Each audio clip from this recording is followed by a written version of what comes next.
مسجد حرام سے لے کے مسجد اقصی تک کے سفر کا ہے، جسے اسرا کہا جاتا ہے۔ براق سواری پہ نبی کریم صلی اللہ علیہ وسلم کو سوار کیا جاتا ہے، اور رات کے اندر آپ کو مسجد حرام سے مسجد اقصی تک کا سفر کرایا جاتا ہے۔ بڑی تیز رفتار سواری، اتنی تیز کہ انسان کی نگاہ تا حد نگاہ، کسی صحرا میں آپ کھڑے ہو جائیں یا کہیں کھڑے ہو جائیں، آپ کی نگاہ کی جو آخری سیما ہے وہاں تک ان کا پہلا قدم ہوتا ہے۔ اتنی تیز رفتار، رات ہی میں وہ 40 دن کا سفر طے کیا جاتا تھا ان دنوں میں، لیکن رات کے کچھ حصے میں مسجد حرام سے مسجد اقصی تک کا یہ سفر کرایا گیا، اسے اسرا کہا جاتا ہے۔ اور دوسرا حصہ جو ہے وہ ہے مسجد اقصی سے 7ویں آسمان، سدرۃ المنتہا، اور پھر جنت کی سیر، جہنم کے بعد مناظر، اور بہت ساری چیزیں جسے اللہ تعالیٰ نے چاہا، جتنا چاہا اپنے نبی جناب محمد رسول اللہ صلی اللہ علیہ وسلم کو دکھائے۔ حال ہو جاتے ہیں، رنجیدہ ہو جاتے ہیں کہ ایک طرف اہل مکہ میری دعوت کو قبول نہیں کرتے ہیں، دوسری جانب میرے چچا کا انتقال ہو گیا، تیسری جانب ہماری جو چہیتی بیوی تھی اس کا بھی انتقال ہو جاتا ہے، دنیا سے رخصت ہو جاتی ہیں۔ بہرکیف اللہ کے پیغمبر یہ ارادہ کرتے ہیں کہ چلو مکہ والے میری بات قبول نہیں کرتے، دعوت کے لیے، تبلیغ کے لیے علاقہ چھوڑ دیتے ہیں، تقریباً 80-90 کلومیٹر کا سفر طے کرتے ہیں اور طائف جاتے ہیں کہ شاید وہاں کے لوگ میری بات کو قبول کریں۔ طائف کا واقعہ بڑا مشہور ہے کہ وہاں کے لوگ بجائے اس کے کہ آپ کی بات کو قبول کرتے، ان کے وہاں کے اوباش و بدماشوں کو انہوں نے اللہ کے پیغمبر کے پیچھے لگایا اور انہوں نے پتھروں کی بارش کی، جس کے سبب آپ کا جسم اتھر خون سے لہولہان ہو جاتا ہے، جسم سے خون نکل کر آپ کے جوتے میں جم جاتا ہے۔ اللہ کے پیغمبر سخت رنجیدہ ہوتے ہیں، اللہ تعالیٰ فرشتے کو بھیجتا ہے، جاؤ میرے محمد سے کہہ دو اگر وہ چاہے تو ان طائف والوں کو 2 پہاڑ کے درمیان رکھ کر پیس دیا جائے۔ مگر پیغمبر اسلام کی محبت اور آپ کی شفقت، آپ کی رحمت کا کیا کہنا، آپ نے کہا نہیں، اگر یہ ایمان نہیں لائی تو مجھے امید ہے ان کے آنے والی نسلیں ایمان لائے گی، اس طرح نہ کیا جائے، انہیں پیسا نہ جائے، ورنہ وہ منٹوں کا کام تھا، وہ طائف والے 2 پہاڑ کے درمیان رکھ کر پیس دیے جاتے، ختم کر دیے جاتے۔ من يهده الله فلا مضل له ومن يضلل فلا هادي له وأشهد أن لا إله إلا الله وحده لا شريك له وأشهد أن محمدا عبده ورسوله يا أيها الذين آمنوا اتقوا الله حق تقاته ولا تموتن إلا وأنتم مسلمون يا أيها الناس اتقوا ربكم الذي خلقكم من نفس واحدة وخلق منها زوجها وبث منهما رجالا كثيرا ونساء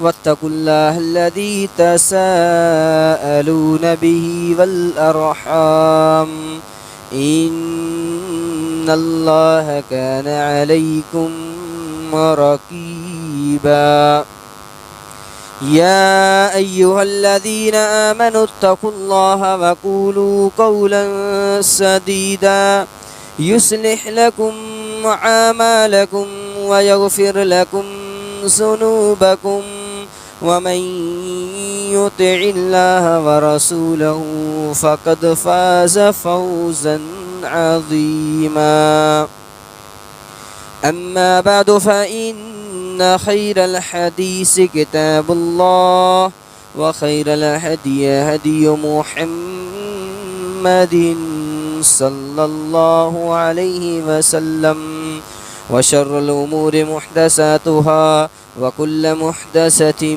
بدعة وكل بدعة ضلالة وكل ضلالة في النار أعوذ بالله من الشيطان الرجيم بسم الله الرحمن الرحيم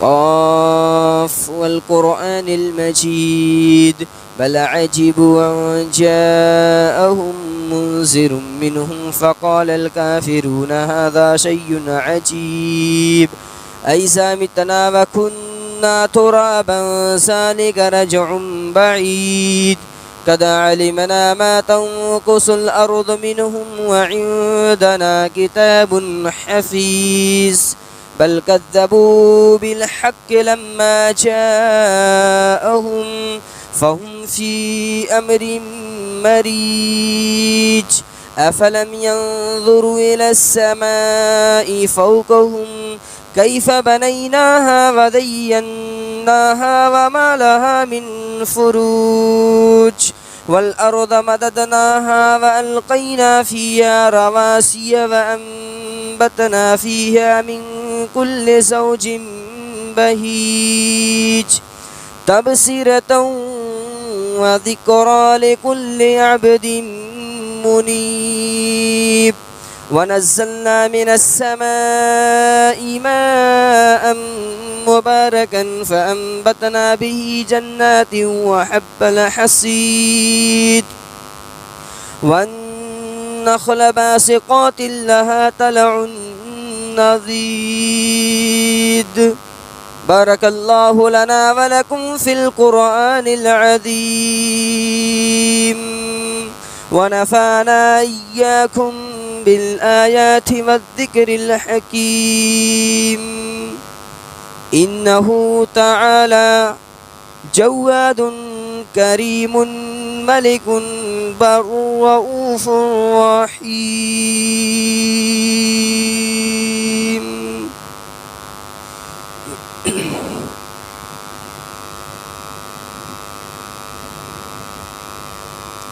الحمد لله الذي هدانا لهذا وما كنا لنهتدي لولا أن هدانا الله أما بعد أعوذ بالله من الشيطان الرجيم بسم الله الرحمن الرحيم سبحان الذي يسرى بعبده ليلا من المسجد الحرام إلى المسجد الأقصى الذي باركنا حوله لنريه من آياتنا إنه هو السميع البصير. رب اشرح لي صدري ويسر لي أمري واحلل عقدة من لساني يفقهوا قولي سبحانك لا علم لنا إلا ما علمتنا إنك أنت العليم الحكيم. حاضرین جمعہ، سب سے پہلے تمام قسم کی تعریف، توصیف، کبریائی، بڑائی، حمد و ثنا اللہ وحدہ لا شریک خالق کائنات مالک ارض و سما کے لیے ہے. بعد درود و سلام عرض ہوں تمام انبیاء پر، بالخصوص ہمارے آخری نبی جناب محمد الرسول اللہ صلی اللہ علیہ وسلم. محترم سامعین، اللہ رب العزت نے ہمارے نبی جناب محمد الرسول اللہ صلی اللہ علیہ وسلم کو متعدد معجزات سے نوازا. انہی معجزات میں سے ایک اہم معجزہ اسراء اور معراج کا واقعہ ہے. اسراء اور معراج کا واقعہ دو حصوں میں بٹا ہوا ہے. نمبر ایک، جس کا تعلق مسجد حرام سے لے کے مسجد اقصیٰ تک کے سفر کا ہے، جسے اسراء کہا جاتا ہے.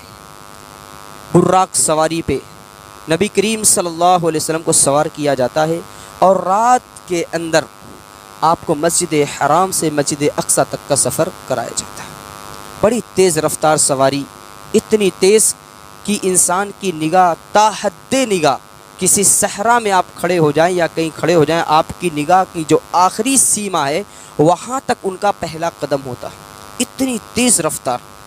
رات ہی میں وہ 40 دن کا سفر طے کیا جاتا تھا ان دنوں میں، لیکن رات کے کچھ حصے میں مسجد حرام سے مسجد اقصیٰ تک کا یہ سفر کرایا گیا. اسے اسراء کہا جاتا ہے.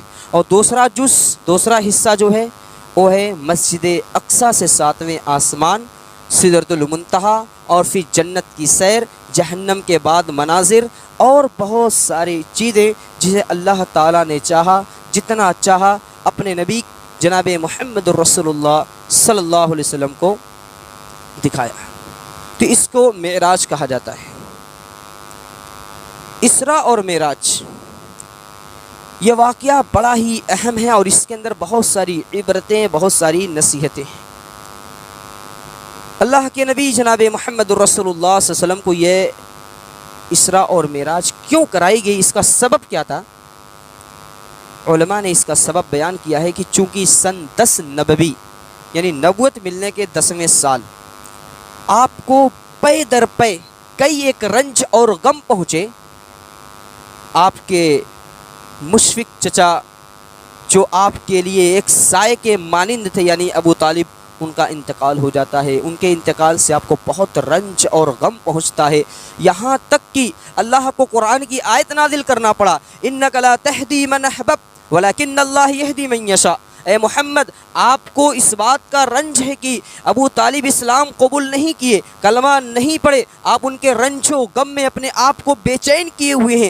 یاد رکھو، آپ کا کام ہدایت دینا نہیں، ہدایت دینا اللہ کا کام ہے۔ اللہ نے قرآن کی آیت کریمہ نازل کر کے آپ کو ایک پیغام دے دیا، اور دنیا والوں کو بھی پیغام دے دیا کہ ہدایت دینا صرف اللہ کا کام ہے۔ ہمارا کام ہے پیغام کو پہنچا دینا، باتوں کو پہنچا دینا، سمجھا دینا، بتا دینا، مگر ہدایت دینا اللہ سبحانہ و تعالیٰ کا کام ہے۔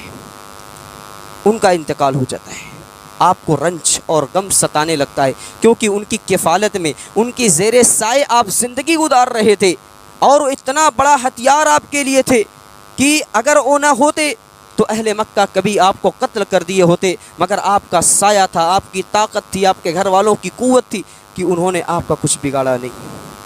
ابھی یہ صدمہ تھا کہ پھر آپ کی چہیتی بیوی حضرت خدیجہ رضی اللہ عنہا، جنہوں نے اپنے مال کے ذریعے رسول اکرم صلی اللہ علیہ وسلم کی بہت مدد کی اور آپ کی بہت عزت کیا کرتی تھی۔ رسول اکرم خود حضرت خدیجہ سے بے انتہا الفت اور محبت کیا کرتے تھے۔ آپ کی یہ چہیتی بیوی اس قدر چہیتی تھی کہ جب تک آپ باحیات تھی رسول اکرم نے دوسری شادی نہیں کی تھی۔ آپ کی زندگی میں جو بھی معاملات پیش آئے بڑے اچھے طریقے سے آپ نے اس کو نپٹایا اور بہتر طریقے سے اس کو حل کیا، اور جو بھی بیٹے اور بیٹیاں ہیں، چاہے حضرت فاطمہ ہو، حضرت رقیہ، ام کلثوم، حضرت زینب رضی اللہ عنہن، یہ تمام بیٹیاں اور بیٹے سب انہی کے بطن سے، صرف ایک بیٹا ابراہیم جو ماریہ قبطیہ کے بطن سے ہیں۔ تو آپ سے بڑی الفت تھی۔ اب آپ کی چہیتی بیوی کا بھی انتقال ہو جاتا ہے، اس پے در پے رنج اور غم سے آپ نڈھال ہو جاتے ہیں، رنجیدہ ہو جاتے ہیں کہ ایک طرف اہل مکہ میری دعوت کو قبول نہیں کرتے ہیں،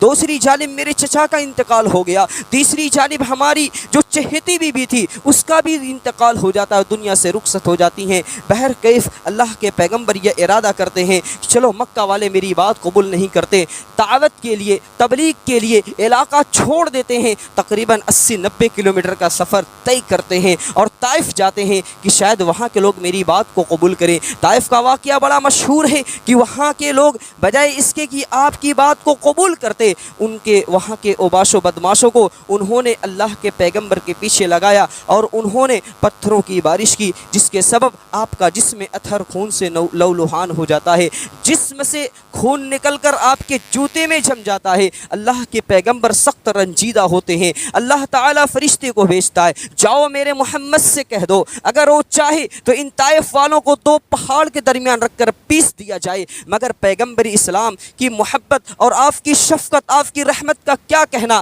آپ نے کہا نہیں، اگر یہ ایمان نہیں لائی تو مجھے امید ہے ان کے آنے والی نسلیں ایمان لائے گی، اس طرح نہ کیا جائے، انہیں پیسا نہ جائے، ورنہ وہ منٹوں کا کام تھا، وہ طائف والے 2 پہاڑ کے درمیان رکھ کر پیس دیے جاتے، ختم کر دیے جاتے ہیں۔ اللہ کے پیغمبر وہاں سے بھی رنجیدہ واپس آتے ہیں۔ یہ پے در پے رنج اور غم آپ کو اس قدر آپ کو ان غموں نے ستایا کہ آپ نے اس سال کا نام عام الحزن رکھ دیا، غم کا سال قرار دیا کہ یہ سال غم کا سال ہے، یہ سال رنج و الم کا سال ہے۔ پے در پے یہ رنج و غم آپ کو پہنچے تھے، اس رنج و غم سے آپ نڈھال اور پریشان حال ہو گئے۔ اللہ تعالیٰ نے آپ کی ان پریشانیوں کو دیکھتے ہوئے آپ کے اس رنج و غم کو دور کرنے کی غرض سے آپ کو معراج کرائی کہ اے محمد، اگر دنیا والے آپ سے الفت نہیں رکھتے تو کیا ہوا، آپ سے محبت نہیں رکھتے تو کیا ہوا، مگر آسمان والے دیکھو آپ کی مہمان نوازی کے لیے تیار ہیں، آپ کے استقبال کے لیے تیار ہیں، آپ کی عزت اور افزائش کرنے کے لیے تیار ہیں۔ چنانچہ آپ کو معراج کرائی گئی مسجد حرام سے مسجد اقصی، پھر وہاں سے آپ کو 7ویں آسمان تک کی سیر کرائی گئی۔ یہاں پر ایک نقطہ اور بیان کر دوں، اگر اللہ تعالیٰ چاہتا تو مسجد حرام سے ڈائریکٹ 7ویں آسمان تک، سدرۃ المنتہا تک، جنت کی سیر تک آپ کو پہنچا دیتا، مگر وہاں سے آپ کو مسجد اقصی کیوں لے جایا گیا؟ تاکہ جب واپس آئیں اور اہل مکہ سے بیان کریں، اس معجزہ کا ذکر کریں تو ان لوگوں کو اس معجزے کا یقین ہو جائے۔ اب کیسے؟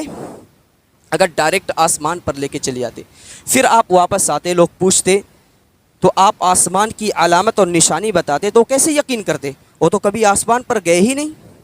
اب مسجد اقصی لے کر گئے تو وہاں کی اب علامت جب آپ بتلا رہے تھے تو چونکہ بہت سے مکہ والے مسجد اقصی جا چکے تھے، اب وہ کہہ رہے ہیں بات تو صحیح کہہ رہے ہیں، بات تو بالکل صحیح کہہ رہے ہیں کہ ہاں یہ گیٹ یہاں تھا، یہ دروازہ یہاں تھا، یہ جنگلہ یہاں تھا، یہ فلاں چیز یہاں تھی، فلاں چیز یہاں تھی۔ وہ تصدیق کرتے جا رہے ہیں، اللہ کے پیغمبر بتلاتے جا رہے ہیں۔ اور یہ واقعہ یوں ہوا کہ اللہ کے پیغمبر واپس آنے کے بعد مسجد حرام کے پاس خانہ کعبہ کے بالکل قریب میں آپ ایسے ہی رنج و الم کی حالت میں بیٹھے ہوئے تھے کہ اگر میں یہ کہتا ہوں کہ میں راتوں رات مسجد حرام سے مسجد اقصی گیا، پھر 7ویں آسمان تک گیا، جنت کی سیر کی، جہنم کے مناظر کو میں نے دیکھا، تو اگر میں یہ بات کہتا ہوں تو اہل مکہ مجھے جھٹلا دیں گے، میں کروں تو کیا کروں؟ اللہ کے پیغمبر بیٹھے ہوئے تھے، ابو جہل آتا ہے، پوچھتا ہے اے محمد کیا آج کوئی نئی بات ہے؟ کہا ہاں نئی بات ہے۔ کہا کیا بات ہے؟ کہا میں راتوں رات مسجد حرام سے مسجد اقصی، پھر 7ویں آسمان تک گیا، اور بھی آگے اللہ نے جہاں تک چاہا مجھے اللہ تعالیٰ نے پہنچایا۔ تو وہ ہنسنے لگا اور یہ کہ مذاق کرنے لگا، یہ کیسے ممکن ہے؟ جو سفر 40 دن میں طے کیا جاتا ہے وہ آپ نے ایک ہی رات میں طے کر لیا۔ کل تو آپ یہاں تھے، آج بھی یہاں ہو، رات کی تاریکی میں یہ سفر کیسے پورا ہو گیا؟ ہمیں تو یقین نہیں آ رہا ہے۔ اللہ کے پیغمبر نے یہ چیز بھی بتلایا کہ میں نے ایک قافلہ دیکھا تھا راستے میں، آپ کے مکہ کے ایک قافلے کو میں نے دیکھا تھا، وہ فلاں جگہ پڑاؤ کیا ہوا تھا، جاؤ ان قافلے والے سے بھی پوچھ لو کہ میں نے انہیں دیکھا تھا یا نہیں دیکھا تھا، اور یہ کہ وہ لوگ گئے تھے یا نہیں گئے تھے۔ قافلے والے سے جب پوچھا گیا اور ان لوگوں سے بات چیت ہوئی تو انہوں نے بھی تصدیق کی کہ ہاں ہم فلاں جگہ پڑاؤ کیے تھے۔ اور اس سے بڑی چیز یہ کہ حضرت ابوبکر صدیق رضی اللہ عنہ کے پاس یہ لوگ جاتے ہیں کہ بہترین موقع مل گیا ہے، اللہ کے نبی کا مذاق اڑانے کا بہترین موقع مل گیا ہے، چلو ابوبکر کو بتا دیا جائے۔ بہت تصدیق کرنے والے ہیں، بہت آپ پر ایمان لانے والے ہیں، چنانچہ یہ لوگ وہاں پہنچتے ہیں اور ان سے کہتے ہیں کہ آپ کے ساتھی ایسا ایسا کہہ رہے ہیں۔ اللہ کے نبی صلی اللہ علیہ وسلم کے تعلق سے حضرت ابوبکر صدیق رضی اللہ عنہ نے جب یہ بات سنی تو آپ بغیر چوں چرا یہ کہہ دیتے ہیں کہ اگر یہ بات میرے نبی نے کہا ہے تو سچ کہا ہے، دیکھا نہیں صرف سنا، اور کہتے ہیں اگر میرے نبی نے کہا ہے تو سچ کہا ہے۔ یہ ایمان والے ہوتے ہیں کہ اللہ کی پیغمبر کی بات آ گئی تو سر جھکا لو، اب یہ کہنے کی ضرورت نہیں کہ کیسے اور کیوں، کیسے رات میں ہو سکتا ہے، کیسے یہ ہو سکتا ہے، کیسے یہ ہو سکتا ہے، یہ کہنے کی ضرورت نہیں ہے۔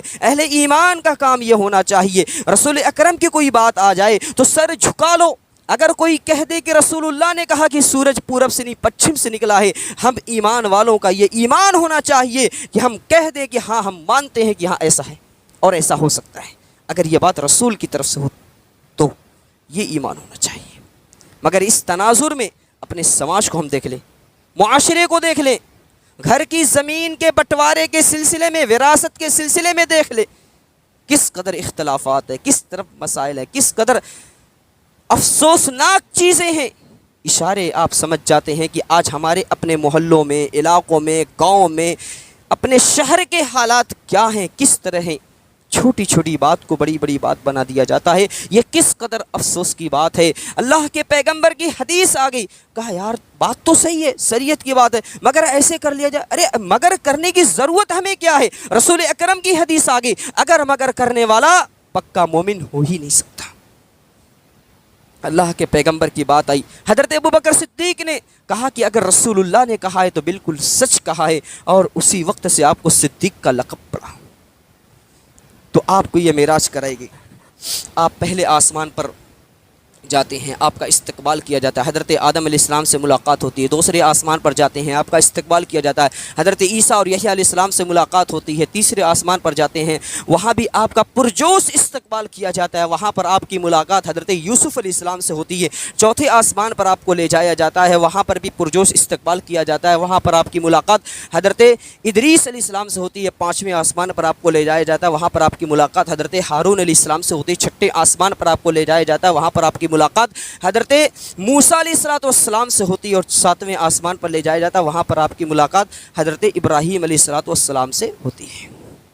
یہ سلسلہ چلا، ساتویں آسمان تک آپ پہنچے، سدرۃ المنتہا کے قریب آپ کو لے جایا گیا۔ سدرۃ المنتہا یہ وہ جگہ ہے جہاں سے آگے کسی کو نہیں لے آیا جاتا، نیچے کے فرشتے وہیں تک جاتے ہیں، اوپر والے فرشتے وہیں تک آتے ہیں، وہیں سے باتوں کا ادھر ادھر کر لیتے ہیں، یہ والی بات ادھر، وہ والی بات ادھر کر لیتے ہیں، یعنی یہاں سے آگے جانے کا حق نہیں ہے، لیکن اللہ کے پیغمبر کو اس سے آگے بھی لے جایا گیا۔ آپ کو پوری جنت کی سیر کرائی گئی، جنت کے مناظر آپ کو دکھائے گئے، اور جہنم کے منظروں کو آپ کو دکھائے گا کہ یہ جہنم کے مناظر ہیں، یہ جہنم کے واقعات ہیں۔ انہی واقعات میں سے ایک واقعہ آپ نے یوں دیکھا کہ کچھ لوگ ہیں جن کے ناخن بہت بڑے بڑے ہیں، اور ناخن سے اپنے چہروں کو، اپنے سینوں کو نوچ رہے ہیں۔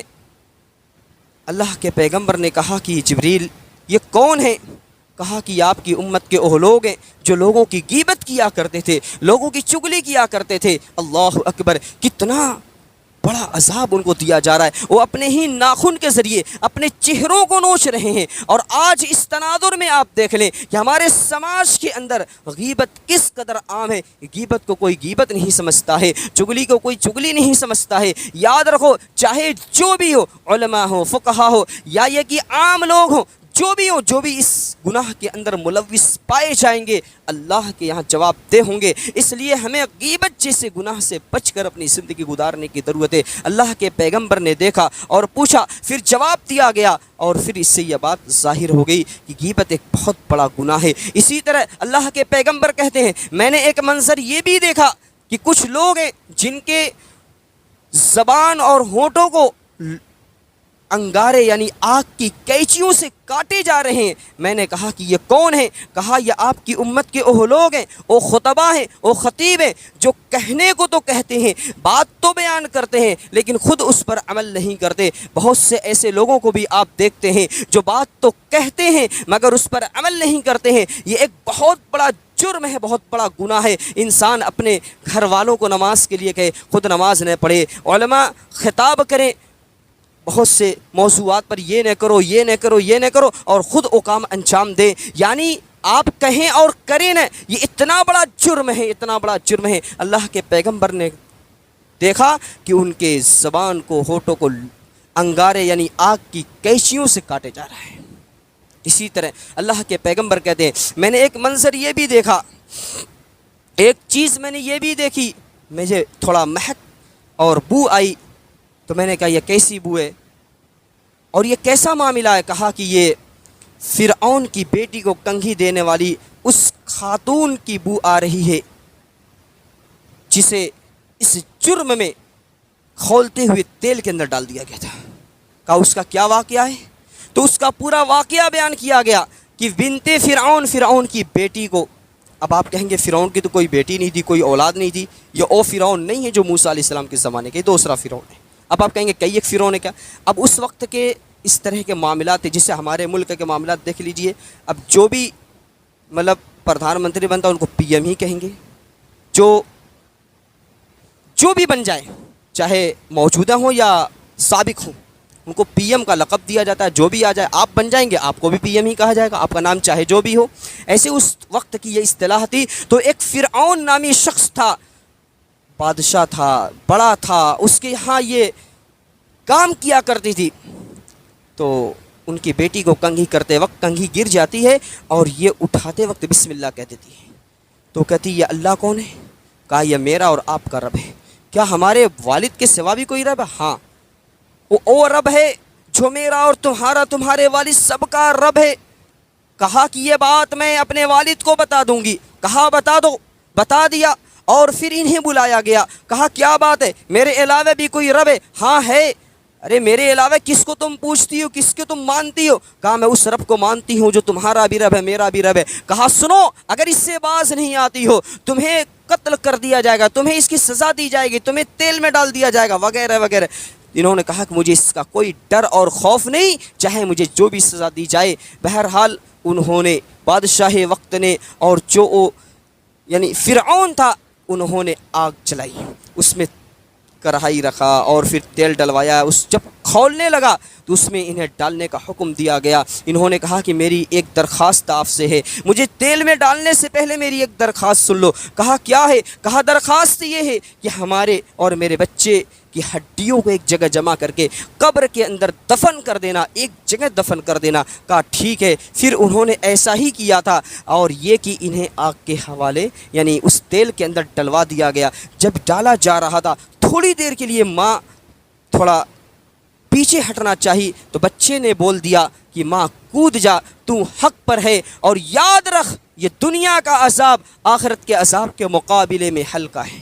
اللہ اکبر۔ اس طرح کا واقعہ بھی پیش آیا، اور اس طرح کے مناظر بھی اور اس طرح کی چیزوں کا نظارہ بھی اللہ کے پیغمبر نے معراج کی رات میں کیا۔ تو یہ ساری چیزیں وہاں پر پیش آئیں۔ ان تمام چیزوں سے ہمیں کیا عبرت ملتی ہے؟ ہمیں عبرت یہ ملتی ہے کہ اللہ کی ذات اس قدر قادر اور مطلق ہے کہ بڑے سے بڑے لمبے سے لمبے سفر کو بھی معمولی وقت میں طے کرا سکتا ہے۔ جیسے سلیمان علیہ السلام کا آپ قصہ پڑھیے قرآن کریم کے اندر کہ اللہ تعالیٰ نے ان کے لیے ہوا کو مسخر کر دیا، اور وہ ہوا صبح سے لے کے دوپہر تک میں 1 مہینے کا سفر طے کر دیتی تھی۔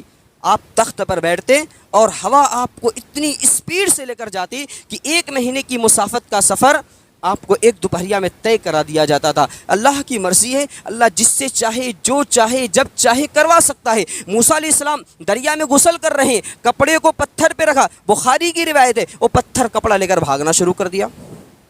چونکہ موسیٰ علیہ السلام کے اوپر الزام تھے کہ ان کے اندر بیماریاں ہیں، اسی لیے اپنا کپڑا اتارتے نہیں، اور آپ حیا کی وجہ سے شرم کی وجہ سے نہیں اتارتے تھے، تو اللہ تعالیٰ نے یہ کام کر کے ان کے عیب کو دور کرایا اور بتایا لوگوں کو کہ موسیٰ بے عیب ہیں، یہ شرم و حیا کے پیکر ہیں، اس لیے اپنا کپڑا آپ کے بیچ نہیں اتارتے۔ اللہ تعالیٰ چاہے تو پتھر سے کپڑا لے کر دور کرا دے اور لوگوں کے عیب کو بالکل یعنی جو چیزیں یعنی الزام لگایا جا رہا ہے اس سے اس کو بری کر دے۔ اللہ کی مرضی، اللہ کی طاقت، اللہ کی قوت، اللہ تعالیٰ علی کل شیء قدیر ہے۔ اللہ جو چاہے جب چاہے جیسے چاہے کر سکتا ہے۔ انما امرہ اذا اراد شیئا ان یقول له کن فیکون۔ قرآن میں اللہ نے کہہ دیا کہ اللہ کا معاملہ یہ ہے، جب بھی کسی چیز کا ارادہ کرتا ہے اس سے کہتا ہے ہو جا، اور وہ چیز ہو جاتی ہے۔ تو یہاں ایک چیز تو یہ معلوم ہوئی، اللہ جب چاہے جو چاہے کر سکتا ہے۔ آج جو مظالم ہیں، آج جو ظلم ہے، ظلم کی ایک داستان لکھی جا رہی ہے پوری دنیا کے اندر، چاہے وہ غزہ ہو، چاہے دنیا کا کوئی اور خطہ اور علاقہ ہو، وہاں کے لوگ سمجھتے ہیں ہم سپر پاور ہیں۔ یاد رکھو تمہاری سپر پاور سے بڑی بھی طاقت اللہ سبحانہ وتعالیٰ کی طاقت ہے، اور منٹوں کے اندر آپ کی طاقت کو خاک میں ملا سکتا ہے۔ یہ چیزیں بھی اس سے ظاہر ہوتی ہیں کہ اللہ کی قدرت بڑی عظیم ہے، اور مہینوں کی مسافت کو ایک رات کے اندر طے کرا دیا۔ اس سے یہ ظاہر ہوتا اللہ علی کل شیء قدیر ہے۔ دوسری چیز یہ جو چیزیں ملی کہ ہونٹ کاٹے جا رہے تھے، زبان کاٹی جا رہی تھی، ان سے یہ سبق ملتا ہے ہمیں اپنے آپ کو غیبت، چغلی اور گناہ اور معصیت کے کام سے بچا کر اپنی زندگی گزارنا چاہیے۔ اور یہ چیز کی اللہ تعالیٰ معجزہ بھی عطا کرتا ہے، اور جب چاہے جیسے چاہے جتنا چاہے معجزہ عطا کر دے۔ یہ ساری چیزیں اللہ تعالیٰ کے انڈر میں ہیں، اللہ تعالیٰ کے ماتحت ہیں، اس لیے ہمیں اللہ سے پناہ طلب کرنا چاہیے، اللہ سے ہر چیز طلب کرنا چاہیے، ہر معاملات میں اللہ کو اپنا رب اور مالک اور خالق سمجھنا چاہیے۔ یہ ساری چیزیں اس کے اندر آ جاتی ہیں، اور اس طرح کے بہت سارے نکات ہیں۔ اللہ سبحانہ و تعالیٰ سے ہم دعا کرتے ہیں مولا کریم ہم تمام لوگوں کو اس طرح کے واقعات کو پڑھنے اور اس سے عبرت حاصل کرنے کی اللہ توفیق عطا فرما۔ مولا کریم ہم تمام لوگوں کو نیک اور صالح عمل کرنے کی توفیق عطا فرما۔ اللہ ہمیں جو بیمار انہیں شفا عطا فرما، جو پریشان حال ان کی پریشانی کو دور فرما دے۔ مولا کریم پورے ملک ہندوستان کے اندر جو نفرتیں، جو عداوتیں ہیں، اللہ انہیں الفت و محبت میں تبدیل فرما دے۔ مولا کریم ظالموں کو عبرتناک سزا دے۔ مولا کریم پوری دنیا میں جہاں کہیں بھی ظلم عام ہے اللہ ظالموں کو سزا دے اور مظلوموں کی غیب سے مدد فرما۔ اللہ اسلام کو عزت اور سربلندی عطا فرما۔ اللہم اعز الاسلام والمسلمین، اللہم اعز الاسلام والمسلمین واذل الشرک والمشرکین، اللہم